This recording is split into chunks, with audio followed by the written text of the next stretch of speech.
Caitlin Clark is way more important to the WNBA than Tiger Woods was to men's golf, even though he was huge. And to then see this negativity, like why and what should have been done? I looked seriously at the leadership of the WNBA. And how could you not be prepared for this moment? You've seen it happening in the Big Ten. You've seen it in Iowa. You see these TV ratings. And then what? WNBA star CaitlinClark is transforming women's sports. She fills arenas night after night, and her games have smashed TV viewership records. And if you watch Clark play, well, it's not hard to figure out why. She makes deep three-pointers look easy. And like all stars, wants the ball when the game is on the line. The WNBA is spiraling, and it's not from a step-back three. CaitlinClark's new book, written by Christine, just hit #1, and now league execs are sweating harder than a fourth-quarter full-court press. While Clark's fans are busy pre-ordering in bulk, the rest of the league is Googling how to go viral. How did one book cause a full-blown meltdown? Stick around because this bestseller just broke records and a few egos along the way. As the excerpts have been released from this book, we've seen various characters in it already try to either get ahead of it. They slyly responded.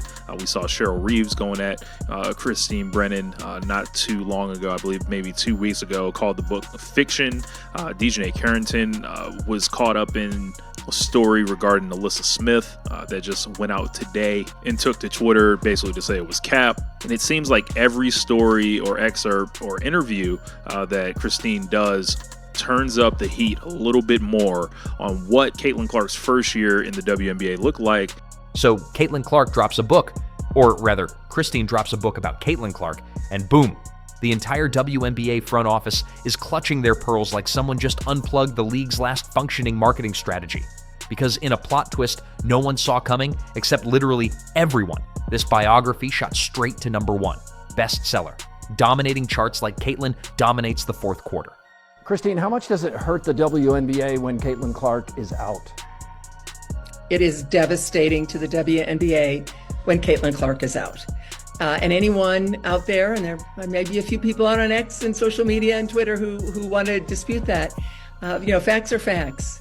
And the truth is the truth. And the data is there. And what we saw when Caitlin was out the last time, the 5 games that she missed earlier in the season, the WNBA's viewership dropped more than 50%. Meanwhile, back at WNBA headquarters, you can almost hear the emergency Zoom calls buzzing. Every executive blinking at the Amazon rankings like it's the end of days. Caitlin Clark's book has done what decades of highlight reels, PSAs, and halftime TikToks could never accomplish.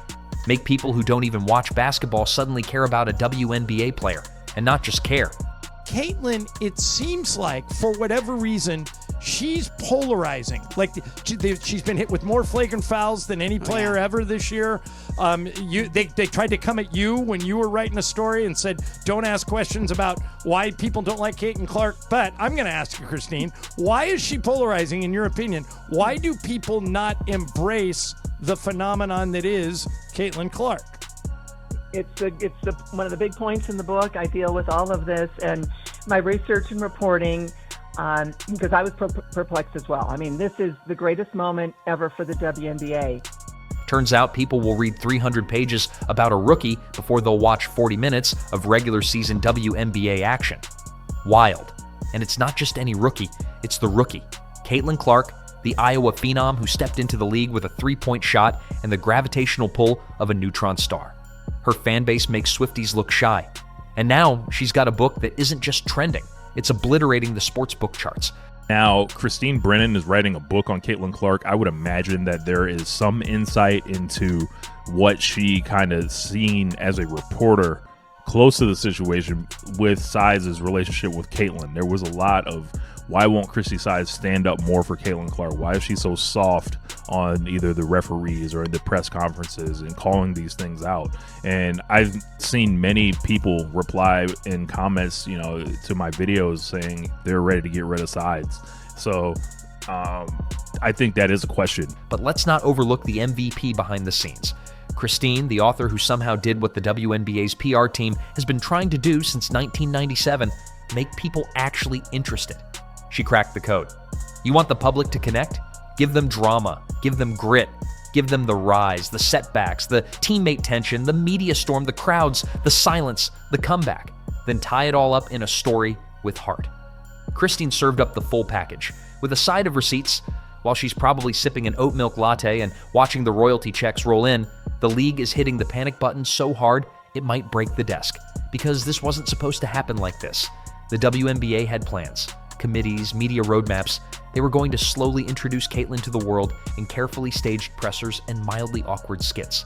Not unleash her like a pop culture bomb. But here we are. And the fallout? Delicious. Because let's be real. This book didn't just climb the charts, it exposed a problem the WNBA has been tap dancing around for years. People want to care about women's basketball. They just haven't been given a compelling reason. Until now, CaitlinClark is that reason. And the book? It's the fanfic turned documentary that pulls the casuals into the deep end. We're talking moms, dads, Gen Z teens, book clubs, sports bros, even confused football fans who thought they were ordering something about Clark Kent. Everyone's reading it, and everyone's talking. I imagine WNBA leadership is not thrilled to see this thing drop, because she's going to spotlight the failures, the shortcomings that a lot of fans got dismissed as like, we didn't know any better. She's going to highlight how the marketing fell short. She's going to highlight the lack of accountability, and she's going to get direct quoting from a lot of people on the record. Of course, they tried to get her credential kicked out the league, and there was a story with DJ Carrington and Melissa Smith that they had the WNBA PA come out, and they just looked more insane by the day. And this isn't some sanitized league-approved bio. Christine went in, this thing doesn't read like a PR puff piece. It reads like a Netflix limited series waiting to happen. You can feel the sweat, the fights, the silent plane rides, the side eyes during practice. Christine turned a basketball rookie into a full-blown literary protagonist. The girls got main character energy, and this book amplified it. Meanwhile, across the league, you can almost feel the collective eye twitch, because the spotlight that should be glowing over the entire league is now parked directly on CaitlinClark. Again, still, perpetually. And that spotlight, it's not rotating, which has players, coaches, and media personalities spiraling. Some are trying to act chill.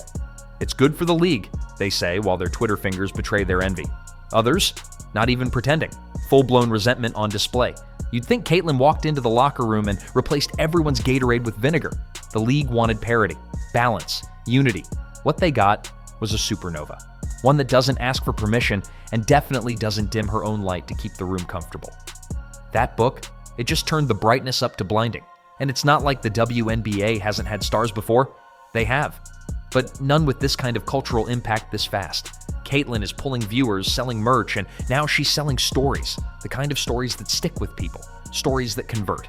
This right here is the CaitlinClark effect. Look at this. CaitlinClark herself got more votes from fans than the entire league combined got the year before she entered the WNBA.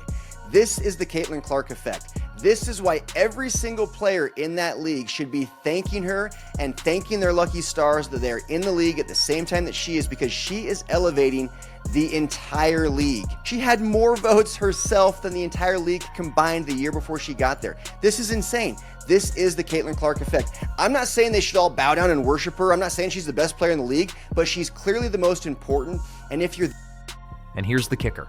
This didn't come from the WNBA itself. It came from outside the fortress. Christine, a lone storyteller with a keyboard, just did more for the league's visibility than half a decade of glossy ad campaigns. That's the part that stings. Because if one woman with a laptop can write a bestseller that reshapes the public perception of an entire league, what does that say about the league's own storytelling? Their social media is a maze of corporate platitudes and generic empowerment. Their coverage? Spotty. Their narratives? Bland. Until now. And now the panic is officially activated. The WNBA front office is gripping their oat milk lattes tighter than ever, trying to figure out how a book just did what years of marketing couldn't. Christine didn't just write a bestseller, she exposed a billion-dollar oversight in real time. The league had CaitlinClark sitting right there, generating record viewership, selling out arenas, and they still somehow managed to treat her like a mild inconvenience instead of the golden goose laying six-figure eggs. They underestimated her mainstream appeal like she was just another rookie in oversized shorts. This is not your average prospect. We're talking about a cultural lightning rod, a walking headline. CaitlinClark isn't just playing basketball. She's rewriting what female athletic celebrity looks like. And while the league was busy trying to make every player as equal sound deep and inclusive, the rest of the world picked a side. Spoiler alert, they picked the girl selling out Madison Square Garden and topping Amazon's bestsellers list. Around to that Yukon bias in a lot of cases, and I wonder how much of it is some of that, because they've had other, like Breanna Stewart was on the Olympic team after her college career. They certainly could have put Caitlyn into that spot. How much do you think of it was just like an anti-CaitlinClark thing, and how much it was just some of that Yukon stuff and the committee and how they're organized? Well, the committee certainly made a decision that they did not want Caitlin anywhere near the women's basketball team, which would then go around the world, go to Paris, barnstorming. Girls around around the world would see this team because they'd watch for Caitlin, but then they'd see all the other great players, Asia Wilson, and she would have been a one-person dream team. CaitlinClark has captivated the nation, breaking scoring records in college and bringing women's basketball to a whole new audience. Now in the WNBA, she's turning even non-sports fans into diehard supporters. The former Hawkeye turned Indiana Fever guard is the subject of a new book from sports journalist Christine Brennan. The book is called On Her Game, CaitlinClark and the Revolution in Women's Sports. Here's the twist. The league had every chance to own this narrative. But instead of riding the wave, they threw her a floaty and told her to stop splashing so much. Meanwhile, Christine rolled in. No league budget, no PR army, just vibes, facts, and a killer pen. She understood what the league didn't. People crave storytelling, not awkward WNBA promos about team basketball that feel like a group project slideshow, but real, compelling narratives with tension, transformation, and a little drama. Christine gave them that. The WNBA gave us another Kia commercial, and now the fans are doing the league's job for them. TikTok is flooded with emotional reactions from teenage girls saying this book inspired them more than any pregame speech. Instagram Reels are turning Caitlyn's chapters into mini documentaries. Twitter's on fire with people who never watched a WNBA game tweeting, "Wait, I gotta watch this girl play now." One book did that. One. You'd think the league would be taking notes. Instead, they're busy subtweeting their own success. Let's be honest, this isn't new. Every era has that one athlete who shatters the blueprint. Jordan didn't just dunk, he turned sneakers into stock options. Serena didn't just serve aces, she served an entire cultural shift. LeBron? Please. He went from high school phenom to global brand without asking for permission. How she became the player that she is, her rise at the University of Iowa, her rookie season at the WNBA, and how that league was not really prepared for her. Exactly. Explain. Well, exactly. I do a lot of reporting, as you said, and one of the things, Dan, that started to hit me is talking to sources, and one, for example, who I quote in the book, I said, you realize how big a deal this is when CaitlinClark announced that she was going to be turning pro. And this person said, well, this is probably the biggest thing that happened in the WNBA since... CaitlinClark is entering that arena, and the WNBA is still acting like she needs to earn her seat at the table. No, baby. She built the table, brought the food, and signed a publishing deal while waiting for the check. And if the league keeps hesitating, they may not get a second chance. Because this book isn't just a fluke, it's a symptom, a massive signal that there's a market for women's basketball. Just not the version the WNBA keeps trying to sell. People want heroes, villains, emotion, rivalries, not look how everyone's doing their best. The Clark effect is proving that fans are begging for a real story arc, not a sanitized press release. So what's next? Does the league lean in and finally build around the one person who's clearly a media magnet? Do they start greenlighting books, docuseries, branded water bottles, something? Or do they keep pretending that this isn't the most exciting thing to happen to the league since its inception? Because spoiler, Hollywood is already circling. If they don't act fast, this story's going to get turned into a movie. And the WNBA might not even make the final cut. One thing's clear, the Clark era isn't coming. It's here. And the longer the league resists it, the more it looks like they're gatekeeping their own survival. The smart move? Embrace it. Amplify it, or at the very least, pretend you were part of the vision all along. No doubt CaitlinClark is a great story, and every great story has conflict. Every great story has a protagonist and an antagonist. And I've argued that the NBA could use a little bit more of hero and villain to popularize the sport again. The WNBA does not need that, because for a lot of America, CaitlinClark is the hero. And anyone that comes to CaitlinClark's defense is a hero. And everyone that flagrantly fouls her, speaks poorly of her, acts like she's not great is the villain, and then vice versa on that. How big of a part of the story is that when you look at the conflict surrounding Caitlin Clark. We got grown men on talking head shows wanting to fight each other over women's basketball and talking about it, right? We've got all these hot takes about all this going on, Christine. How big of a part of the story is that for you, and is that for this book? I deal with it for sure in the book. And, I think what we've seen is surprising to me. And let's give flowers where they're due. Christine. Sis didn't just drop a book, she dropped a bomb. While the league's top brass are in a conference room trying to spin her work into a strategy memo, Christine's probably sipping tea, checking her royalty payments, and fielding calls from Netflix. She turned a rookie's career into a publishing empire, and in doing so, casually revealed just how out of touch the WNBA's current playbook really is. So while the league is busy figuring out how to include Clark without centering her, Christine just centered her, sold out, and cashed in. And now, everyone else is just trying to keep up. Now they've got a real one. Raw, unfiltered, unbothered, and that's making people nervous because Caitlin Clark's book doesn't just tell her story, it exposes everyone else's. The jealous glances, the media shade, the passive aggression, league politics, and fans, they're eating it up. Every post-game interview now sounds like a subtextual book club meeting. Is that quote a response to Chapter 7?